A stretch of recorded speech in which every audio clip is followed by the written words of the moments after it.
রাজ্যে এখন গাঁজা বিরোধী অভিযান অব্যাহত রয়েছে। এই অবস্থায় এবার সোনামুড়াতে বনভূমিতে বিশাল মাদক বিরোধী অভিযান চালানো হয়েছে। ৪৫ একর জমিতে গজিয়ে ওঠা গাঁজা ক্ষেত ধ্বংস করল সোনামুড়া থানার অন্তর্গত যৌথ অভিযানকারী দলটি।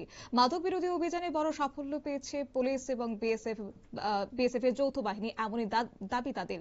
গোপন তথ্যের ভিত্তিতে রবিবার সকাল নাগাদে তারা অভিযান চালায় এবং তারপরে সোনামুড়া থানার অন্তর্গত কমলনগর, গলাচিপা, পাশাপাশি লাচারবাড়ি এলাকায় এক ম্যারাথন অভিযান চালানো হয়। এই প্রসঙ্গে কি জানিয়েছেন ওসি তাপসী দাস, শুনুন।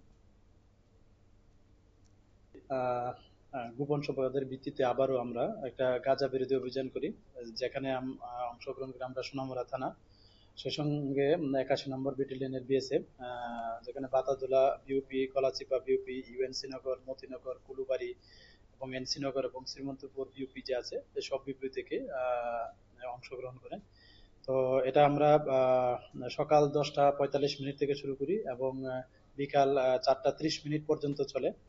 আর এটা কমলনগর, গলাচিপা এবং লাচারবাড়ি যে এরিয়া আছে ফরেস্ট ল্যান্ড, এখানে এগুলি মানে গাঁজা প্ল্যান্টগুলি ছিল, মানে গাঁজা প্ল্যান্টের যে বাগানগুলা।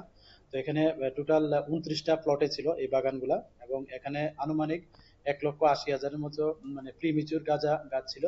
তো এগুলি আমরা সমস্ত আইনি পদ্ধতি মেনে এগুলি আমরা ধ্বংস করি, এবং এটা প্রায় মানে ৪৫ একরের মানে জায়গার মধ্যে ছিল ফরেস্ট ল্যান্ড, যার আনুমানিক বাজার মূল্য ৩,৬,০০,০০০-এর আশেপাশে হবে যদি আমরা প্রত্যেকটি গাছের দাম ২০০ টাকা করে ধরি। তো আগামী দিনে আমাদের এই অভিযান চলতে থাকবে। Thank you. বনভূমির বিশাল এলাকা জুড়ে এই অবৈধ চাষাবাদ করা হয়েছিল, তবে প্রশাসনের পক্ষ থেকে জানানো হয়েছে যে এই এলাকাটিতে মাদক মুক্ত করতে এই ধরনের অভিযান আগামী দিনেও অব্যাহত থাকবে। নিয়ে নিচ্ছে ছোট্ট একটি বিজ্ঞাপন বিরতির, সঙ্গে থাকুন।